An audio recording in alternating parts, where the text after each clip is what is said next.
Kitchen की सफाई regularly daily basis पर करनी होती है। इसके लिए अगर 5 मिनट्स रूल अपना लिया जाए, बिलीव मी, सफाई से रिलेटेड हर काम बहुत इजी और इंटरेस्टिंग हो जाता है और हमें बहुत जल्दी डीप क्लीनिंग भी नहीं करनी पड़ती। और यही रूल्स फॉलो करके हम अपनी किचन की आइटम्स, चाहे वो खाने की हों या डेली यूज़ की, बहुत क्लीन और ऑर्गेनाइज भी रख सकते हैं। तो चलें देखते हैं मैं कौन से वो 21 रूल्स फॉलो करती हूँ जिससे मेरी किचन लाइफ तो अल्हम्दुलिल्लाह बहुत easy. So without skipping, let's dig into the video. Assalamu alaikum everyone, welcome to Womania ATF with a new video and I hope you all are very good. I am also fine अल्हम्दुलिल्लाह। घर में जब भी ऐसी शीशे की bottles आती हैं ना, तो कभी वेस्ट ना करें, क्योंकि शीशा जो है इन्वायरमेंटल फ्रेंडली है और इसके लिए फर्दर खाने की चीज़ें इसमें हम स्टोर करके रख सकते हैं। बट प्रॉब्लम ये आती है कि इनके लेबल्स को कैसे रिमूव किया जाए। तो सबसे पहला रूल ये है कि कोई भी चीज़ अब आप बॉयल कर रहे हैं ना, स्पेशली पानी बॉयल करना ना रखें, गैस ज़ाया होगी। तो जब भी बॉयल कर रहे हों तो उसमें आप शीशे की बॉटल को डाल दें, सिर्फ 1 मिनट आप इस तरह रखें और इसको निकाल कर ठंडा करके ईजिली आप किसी नाइफ़ के साथ या किसी भी शार्प चीज़ के साथ इसका लेबल रिमूव करेंगे ना, तो विद इन सेकेंड्स लेबल आराम से रिमूव हो जाएगा, जिसको आप बाद में डिश वॉशिंग लिक्विड डाल के या आप सिंपली स्क्रब करके इसको अच्छे से नीट एंड क्लीन कर लेंगे तो आपको एक ज़बरदस्त किस्म का शीशे का जार जो है वो फर्दर यूज़ के लिए मिल जाएगा। तो इस तरह से ये ज़बरदस्त क्लीन हो गया और इसका गोल्डन इसका ढक्कन है जो कि बहुत ही अच्छा लगता है वैसे भी देखने में। तो इसमें हम फर्दर कोई भी अपनी खाने की चीज़ स्टोर कर सकते हैं। तो फर्दर आगे देखते हैं कि मैं इसमें क्या स्टोर करती हूँ। तो सेकंड थिंग इज़ कि जिंजर गार्लिक पेस्ट जब हम बनाने लगे ना, तो जब हम जिंजर को पील ऑफ करते हैं ना, तो उसके जो पील्स हैं ना, आप उसके छिलके कभी भी वेस्ट ना करें, उनको ड्राई करें और अपनी पत्ती के अंदर डालें और जिंजर चाय का आप मज़ा लें इन सर्दियों। तो इनको आप ड्राई कर लें इस तरह से, पहले आप टिशू किसी चीज़ में रख लें और उसके ऊपर रख के तो आप अच्छे से इनको ड्राई कर लें और फिर अपनी पत्ती के अंदर आप बेशक ग्राइंड करके डाल लें या ऐसे भी डाल लें तो ईजी हो जाएगा और चाय का टेस्ट भी बहुत ज़बरदस्त हो जाता है। नेक्स्ट रूल जो है, जब आप जिंजर गार्लिक पेस्ट बनाएं तो गार्लिक को पहले ही आप इस तरह से पील करके तो फ्रीज़ कर लिया करें, इससे बहुत ईजी हो जाता है, बड़ी इवन पेस्ट बनती है। तो जिंजर गार्लिक को जब हम ग्राइंड करने लगे तो उसमें आप नमक ज़रूर ऐड कर लें, इसके साथ इनका जो है कलर भी वो प्रिजर्व रहेगा और इसकी पेस्ट भी इक्वल बनेगी और ये गिरेगा भी नहीं अगर आप इसको चॉप कर रहे हैं, सॉरी।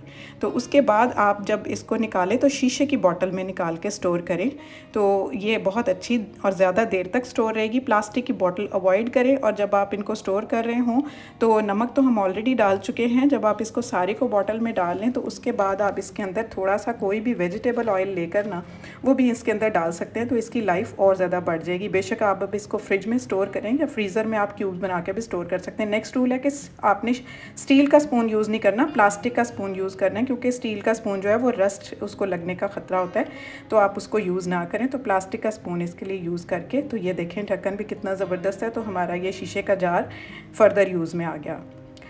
नेक्स्ट हमारा रूल ये है कि इसको हम फ्रिज में रख सकते हैं, फ्रीज़र में रख सकते हैं और उसके बाद जब हम चीज़ अपनी ग्राइंड कर लेंगे ना, तो ये घर में मेरी एक शर्ट थी जिसके मैं पीसेस बनाकर क्लीन करती हूँ, ये क्लीनिंग में बहुत यूज़ होते हैं। तो आप जो अप्लायंसेस यूज़ करते हैं चॉपिंग के लिए, जल्दी से फटाफट लगते हाथ उनको साफ़ कर लें, उनकी तार को भी अच्छे से साफ़ करके तार को रोल करके और उसके ऊपर डालकर उसकी डेजिग्नेटेड जगह पर रख दें और उसके जो भी बाकी के एक्सेसरीज़ यूज़ हुई हैं उनको जल्दी से वॉश कर लें, वॉश करके उनको ड्राई करने के लिए पहले रख दें और जब वो ड्राई हो जाए ना तो फिर उनको उनकी जगह पर रखें।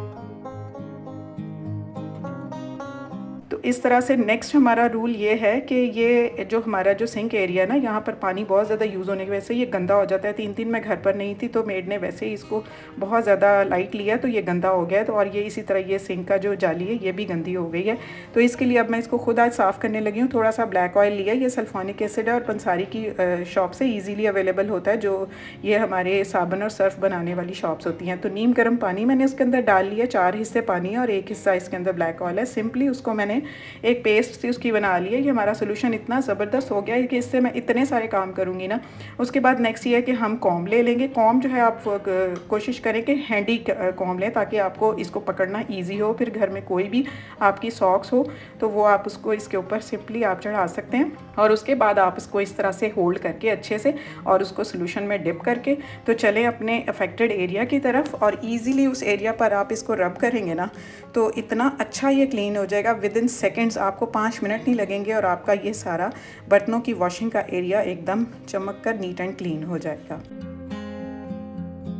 तो आप ये देख सकते हैं कि सारा गंद इस सॉक्स के ऊपर लग गया है और ये जो अफेक्टेड एरिया था हमारा वो बिल्कुल नीट एंड क्लीन हो गया। उसको सिंपली मैंने पानी से वॉश कर लिया और अब ये बिल्कुल साफ़ सुथरा हो गया है। तो मुझे ज़रा सी देर लगी है और मेरे ये सफाई जो है अच्छे तरीके से हो गई। इसी तरह हम अपने ये सिंक की जाली की तरफ आ जाते हैं। तो उसके लिए टूथब्रश मैं लूँगी। टूथब्रश बहुत अच्छा काम करेगा। उसको इसके अंदर उसी सोल्यूशन में डिप करके तो इस तरह से मैं अपनी ये जाली सारी इसके अंदर के सारे ग्रूव्स और अच्छे से इसको मैं रब कर लूँगी और ये सारी नीट एंड क्लीन हो गई है। सिर्फ मुझे 1 मिनट लगा है और मेरी ये क्लीनिंग हो गई है डन।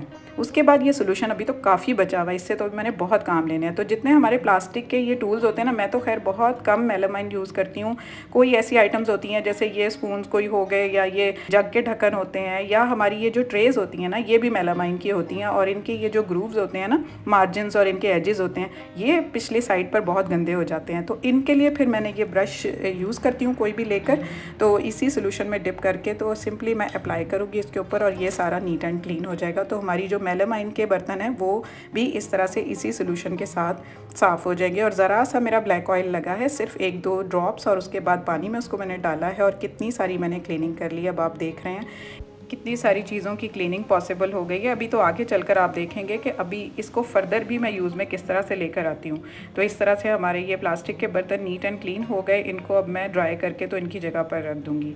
उसके बाद जब हम बर्तन धोते हैं ना, तो उसके लिए बेस्ट ये रहेगा कि बर्तन आप धोते जाएँ, साथ अपने पास जो साइड पर ना एक आप बास्केट ज़रूर रखें। बर्तनों को धोकर डायरेक्ट कभी भी उनकी जगहों पर ना रखें, क्योंकि वो जगह जो है वो फिर गीली हो जाएंगी और ख़राब हो जाएंगी। कैबिनेट्स में या ड्रॉर्स में अगर हम रखेंगे तो उनकी लाइफ जो है वो ज़्यादा नहीं रहती। तो इस तरह से मैंने ये साथ रेक्टेंगल शेप की एक बास्केट रखी हुई है। आप कोशिश करें कि रेक्टेंगुलर हो और इसकी हाइट भी कम हो, तो आप आराम से इस तरह बर्तन वॉश करते जाएंगे और उस तरह उनको रखते जाएंगे तो पानी जो है वो ड्रिप होता रहेगा और जल्दी ये ड्राई भी हो जाएंगे। फिर उसके बाद हम ये बास्केट के नीचे ये ट्रे मैंने रखी हुई है, ये मेरे यूज़ में नहीं थी, अब तो मैंने इसको इसके नीचे रख लिया ताकि पानी जो है कोई भी नीचे डायरेक्ट सिंक के ऊपर ना जाए।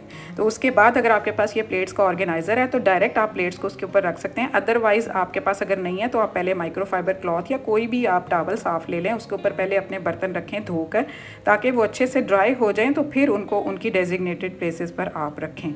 तो इस तरह यह है कि चीज़ें ड्राई होकर अपनी अपनी जगह पर जाएंगी तो वो बिल्कुल नीट एंड क्लीन भी रहेंगी, उनके ऊपर पानी के स्टेन्स भी नहीं रहेंगे और जिस जगह पर भी हम इनको रखेंगे ना वो जगह भी ख़राब नहीं होगी।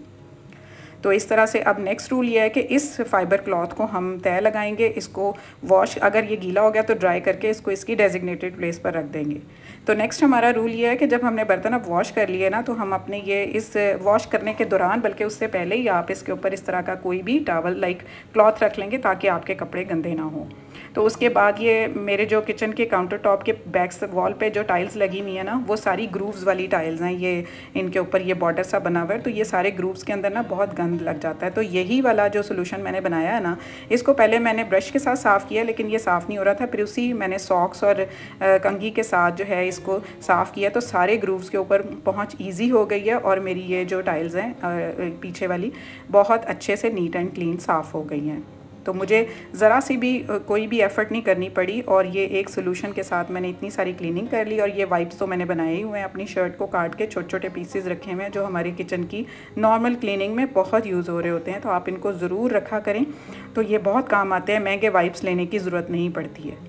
तो ये देखें बिल्कुल ये एरिया मेरा नीट एंड क्लीन हो गया है। तो ये थे आज के रूल्स जो मैंने आपको बताए। 21 रूल्स हैं जो मैं फॉलो करती हूँ। मैं साथ साथ बोलती रही हूँ, लेकिन नॉमिनेट करती रही हूँ, साथ साथ आपको नंबरिंग होती रही होगी और आपको पता चलता गया होगा कि मैंने किस किस रूल की बात की है। और ये नॉर्मली रूटीन में यूज़ होने वाली चीज़ें हैं। तो जो लोग नए हैं वो मेरे चैनल को सब्सक्राइब करें, लाइक और शेयर भी करें और बेल आइकन ज़रूर दबाएँ ताकि सारे नोटिफिकेशंस आपको टाइम टू टाइम मिलते रहें। और कमेंट ज़रूर किया करें। Take good care of yourself, stay fit, stay healthy and अल्लाह हाफिज़।